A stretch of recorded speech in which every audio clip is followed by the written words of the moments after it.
కడప నియోజకవర్గ అభివృద్ధిపై కార్పొరేషన్లో జరిగిన సమావేశంలో తాను కూడా పర్సనల్గా ప్రపోజల్స్ పెట్టామని కడప ఎమ్మెల్యే మాధవిరెడ్డి పేర్కొన్నారు. కడప నియోజకవర్గ అభివృద్ధిపై కార్పొరేషన్లో జరిగిన సమావేశంలో తాను కూడా పర్సనల్గా ప్రపోజల్స్ పెట్టామని కడప ఎమ్మెల్యే మాధవరెడ్డి పేర్కొన్నారు. కడప నగరంలో తెలుగుదేశం పార్టీ కార్యాలయంలో ఆమె మాట్లాడుతూ కడప నగరంలో దండు ప్రాంతంలో శ్మశానం 18 సంవత్సరాలుగా నివాసం ఉంటున్న వైఎస్ఆర్ కాలనీలోని ప్రజలకు శ్మశానం 34, 35 డివిజన్లో ధోబీఘాట్ను పునరుద్ధరించడం వంటి సమస్యలను తెలియజేసినట్లు చెప్పారు.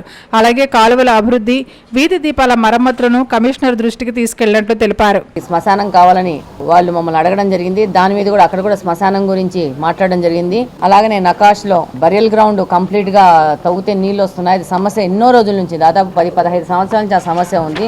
దాన్ని కూడా పట్టించుకోకపోవడం వల్ల అక్కడున్న ప్రాంతంలో ఉన్న వాళ్ళు 34, 35 డివిజన్లో వాళ్ళందరూ ఇబ్బంది పడుతున్నారని చెప్తే దాన్ని కూడా పరిగణలోకి తీసుకొని దాన్ని కూడా ముందుకు పోవాలా, తదనుగుణంగా చేయాలని చెప్పారు. అలాగనే 34, 35 డివిజన్లో ధోబీఘాటు అల్లరి మూకలు వచ్చి పగలగొట్టడము, అక్కడ ధోబీఘాటు యూజ్ చేసుకుంటే గాంజా సేవించే వాళ్ళకి అక్కడ ఉన్న ప్రాంతంలో వీళ్ళు మూవ్మెంట్ స్టార్ట్ అయితే వాళ్ళకి ఆ ప్రాంతంలో తిరగడం అవ్వదు అని చెప్పేసి మనం ఏదన్నా అక్కడ అభివృద్ధి కార్యక్రమాలు చేస్తే దాన్ని ధ్వంసం చేయడం జరుగుతూ ఉంది. అక్కడ ఉన్న స్థానికులు మాతో చెప్పడం జరిగింది. దాన్ని కూడా కమిషనర్ గారి దృష్టికి తీసుకుపోవడం జరిగింది. మిగతా రోడ్లు, కాలువలు, లైట్ల విషయంలో కూడా ముందుకు పోవడం జరుగుతుందని చెప్పినాము. అవి కూడా మిగతావి కూడా కన్సిడర్ చేయమని చెప్పినాము. భూ కబ్జాలు ఎవరెవరు చేసినారో ఇప్పుడు మీరు ముఖ్యంగా గమనించవచ్చు. ఈ 5 సంవత్సరాల్లో కడప కార్పొరేషన్లో దాదాపు ప్రభుత్వ స్థలాలు, రోడ్లని ఆక్యుపై చేసుకొని వాళ్ళ సొంత వ్యాపారాలకి వినియోగించడం జరిగింది. మీడియా వాళ్ళే ఈ యొక్క ఆర్టికల్స్ కూడా పబ్లిష్ చేస్తూ ఉన్నారు. దానిలో భాగంగా ఎన్నో స్కూళ్ళల్లో వాటర్ ప్లాంట్స్ పెట్టుకున్నారు ప్రైవేట్ వ్యక్తులు వచ్చేసి. అసలు స్కూళ్ళల్లో వాటర్ ప్లాంట్కి అసలు పర్మిషన్ ఎవరు ఇచ్చినారో కూడా అర్థం కావట్లేదు.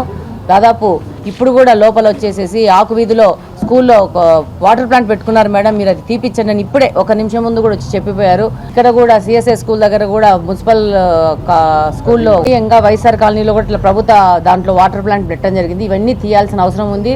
వాళ్ళు పెట్టిన వాళ్ళకి మీ ద్వారా తెలియజేస్తున్నారు. ఎంత తొందరగా వీలైతే అంత తొందరగా తీసేయండి, లేకపోతే దానికి తగిన చర్యలు చట్టపరంగా తీసుకోవడం జరుగుతుంది. పర్మిషన్ ఇచ్చిన వాళ్ళను పనిష్ చేస్తాము, పెట్టిన వాళ్ళను కూడా పనిష్ చేస్తామని సందర్భంగా తెలియజేసుకుంటున్నాను. దాంతోపాటు జెడ్పీ ఆస్తులు కానీ, పోలీసు సంబంధించిన వాళ్ళ ఆస్తులు కానీ, ఇంకా ప్రభుత్వ ఆస్తులు ఏవైనా కానీ అవన్నీ కబ్జాలకు గురి అంటే వాటన్నిటి మీరు ఎంత తొందరగా వీలైతే అంత తొందరగా మిమ్మల్ని మీరు కరెక్షన్ చేసుకోండి మీ ద్వారా వాళ్ళకి విజ్ఞప్తి చేస్తున్నాను. నిన్న కార్పొరేషన్లో కూడా ఇదే చెప్పాము కమిషనర్ గారి ముందు. ఏవేవి ఆక్యుపై చేసినారో వాటన్నిటిని మీరు ఒకసారి పరిశీలించి వాటిని వెకేట్ చేయించాల్సిన అవసరం ఉంది. ఉపాధ్యాయులను టెంపరీగా కార్పొరేషన్ నుంచి నియమించుకోవడం గురించి అదొకటి అజెండాలో తీసుకొని వచ్చినారు విద్యా వాలంటీర్లు. దాంట్లో కూడా వాళ్ళకి చెప్పడం జరిగింది. డెఫినెట్గా డిఎస్సి, మెగా డిఎస్సి ప్రకటించడం జరిగింది. మెగా డిఎస్సి ద్వారా 16,000 చిల్లర ఉద్యోగాలు ప్రజలకు అందుబాటులో ఉండబోతున్నాయి. అలాగనే దాంట్లో ఉర్దూ పోస్టులు భర్తీ కూడా చేస్తామని తెలియజేసినాము.